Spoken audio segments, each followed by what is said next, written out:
everybody, it's me, Undead Viking. I'm here with another video review.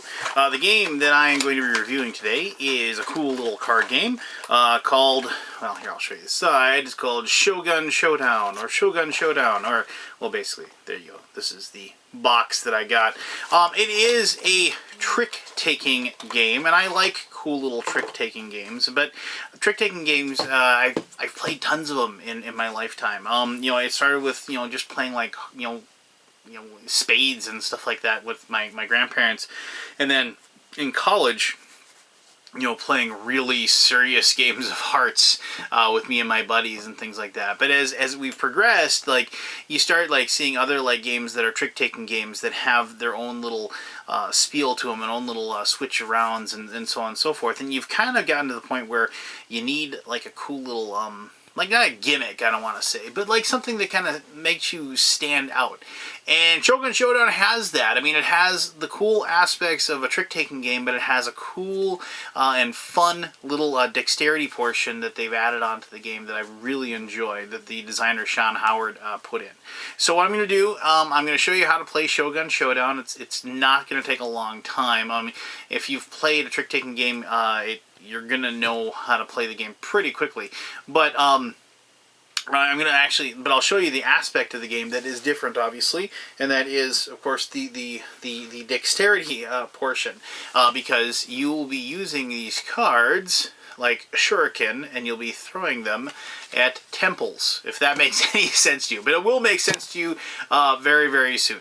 So let me show you exactly how you play, and then we'll come back and I'll tell you why I dig this game, and then hopefully somewhere along the way you'll figure out if this is something you think you and your gaming group or your family will enjoy, and then you can back the project and get a copy for yourself. All right, cool. Samurai Showdown. Samurai Showdown was a great arcade game. I love that game. All right, Shogun Showdown.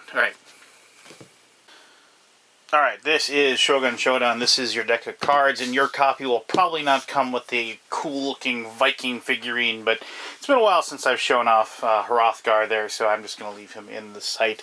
All right, so here is your deck of cards. When you're going to be playing the game, this is for 2 to 4 people. You will deal out all of the cards on here, and I'm not going to deal out the cards. I'm just going to show you the different types of cards. There are shuriken cards, and there are these samurai cards, and this is a suit because it is a black samurai, and that value is 1 because there's 1 samurai. Here is a red samurai, and that it would be a value of 1 as well. Here is a white samurai, and that is a value of 2.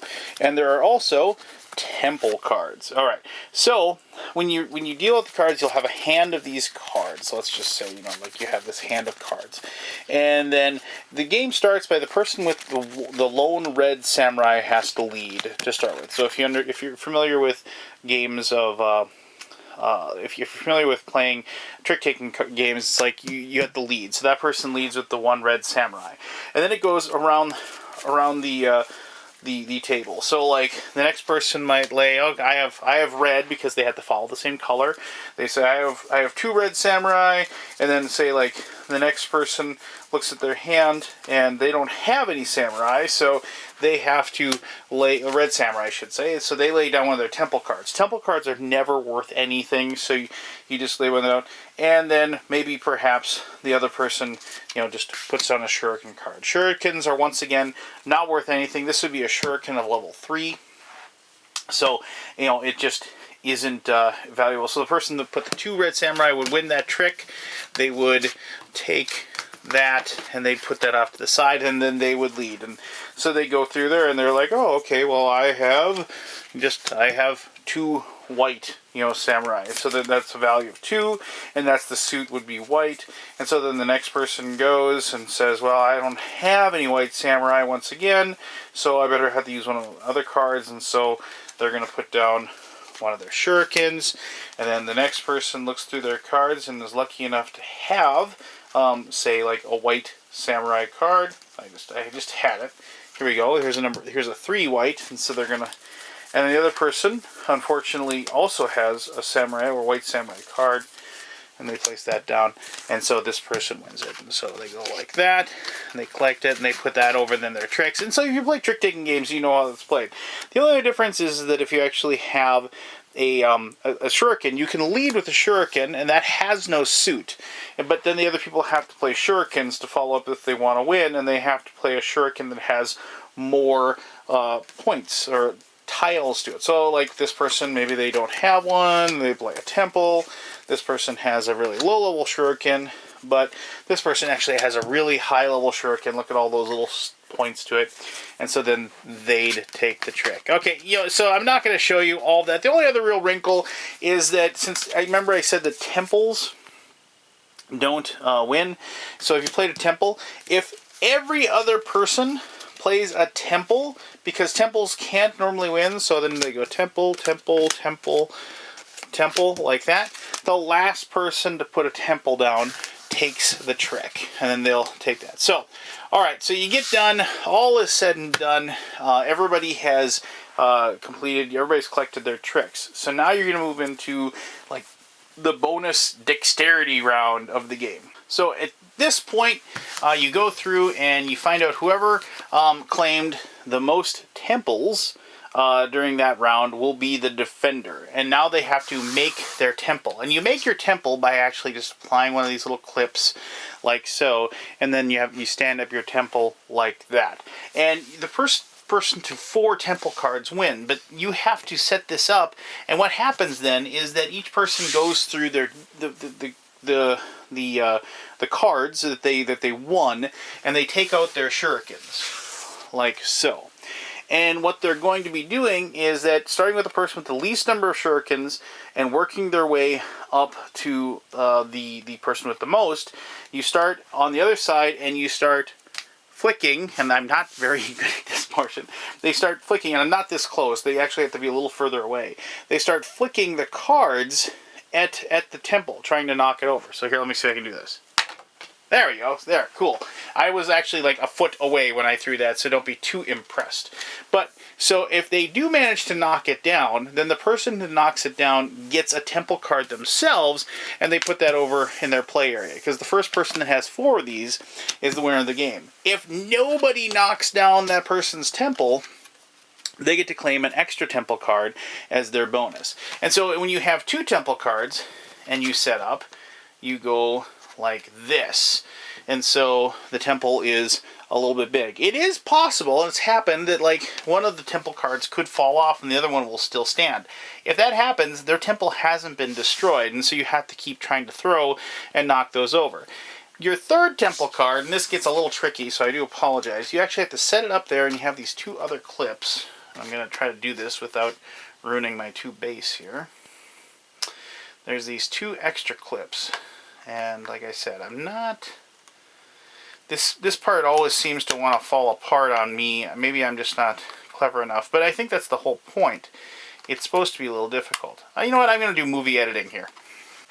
Ta-da! Okay, so then if you have all 3 of them up there like that, then if nobody manages to knock you over, then you'd actually earn your 4th temple and automatically win. So if you throw like that, and like a lot of throws like that, it won't knock it over, and then if you earn your last temple, then you win. Because the first person, as I said, to 4 of these temples, you can see, first person to 4 of these temples will, in fact, then win the game of Shogun Showdown. It doesn't have a lot to it. I mean, there's one other thing is that obviously, because people then start claiming these temple cards, and then there's less of them in the deck, if you can't have an even number of cards, you just take whatever extra cards you have, you set them aside during that round, and you don't actually deal those out during that time. But there you go. That's how you play Shogun Showdown. Let me tell you exactly what I think of the game. Okay, admittedly, this is not the most functional of looking temples, but it does make for a pretty good target. So, anyway, and also it tends to fall apart. But, alright, there you go. That's how you play the entire game of Shogun Showdown. This isn't meant to be a big, giant brain burner of a game. This is a game, I think, that is meant to be played is you and a couple of friends are sitting at the all-night pancake house, and you got like 10 minutes to wait before your food shows up. This is something to be played just prior to, as you're waiting for that last guy to show up so you can play your big 6-player game of whatever, it's going to take the rest of the night. Or if, you got to wait for your ride or whatever and you got 10-15 minutes to play, just filler, perfect. It's a filler game. And I just enjoy the whole aspect of it. Now, I mean, if it was just the simple, like, flicking of the cards, this game wouldn't stand out for me in any way. But it has that added aspect of, the cool little, like bonus round, if you will, that is the dexterity portion, and then combined with the actual, like, fairly intelligent and fairly in-depth, trick-taking portion of the game. I mean, and there is more to it than you would think because of the fact that, if you're not going to get the most temple cards, you can kind of see that you want to have, obviously, the shuriken cards, because you want to be able to have that chance to knock down the temple so you can earn points yourself. And, the same kind of goes for if you can somehow manage to get temple cards and also collect those shuriken cards as well, so you can, protect yourself, when the bonus round shows up, all the better, right? So, I mean, there you go. I mean, is it the most, groundbreaking of rule setups? No, it isn't. But it is a flat-out fun and engaging card game that it is, that when people see you play it, they're like, what are they doing over there? They're seeing you throwing these cards and setting up little, like, pyramids of cards with paper clips and stuff. And, it's a highly interactive, lots of trash talking, lots of always something going on kind of game. It's kind of one of those things where, as you're getting down to, like, the last few cards in each person's hand, you're already itching for that moment when you're going to have your chance to throw, or when you're going to have the chance of, like, just like, please, don't knock down my temple, that wonderful, like, cool little moment. And there really is, as far as, like, those, like, little, like, gotcha moments in games that I always enjoy, there is nothing better than having your tower of a temple, and there is the dude that also has 3 already, and if he cuts down that last card, that last shuriken card, and if he can manage to knock yours down, he's going to win the game. But if he doesn't make it, you're going to win. And that's like when everybody's just kind of like, and then the throw. And it's just, and that game has those wonderful grab you moments that is surprisingly, like I said, engaging and interactive for a game that is as relatively rules simple as this one is. So there you go. That is Shogun Showdown. Go check it out. Go check out the Kickstarter. Go check out the BGG page. Take a look at what you got there. And yeah, if you think it's something you'd have a blast playing, like I knew my gaming group was going to have just a ton of fun playing this one. Go ahead and give them some of your hard-earned cash, and then you can get your very own copy sent to you. All right. If you have any questions or comments, please leave those. I'll try to answer those to the best of my ability. And I'm pretty sure the designer, Sean Howard, who's a pretty cool and funny guy, will be more than happy to step in and answer any questions people might have as well. So, until next time, this was me, Undead Viking. This is my gaming dojo. Thank you very much for the time you took to watch my video, and you have yourself one heck of an awesome day. All right. Alla boom.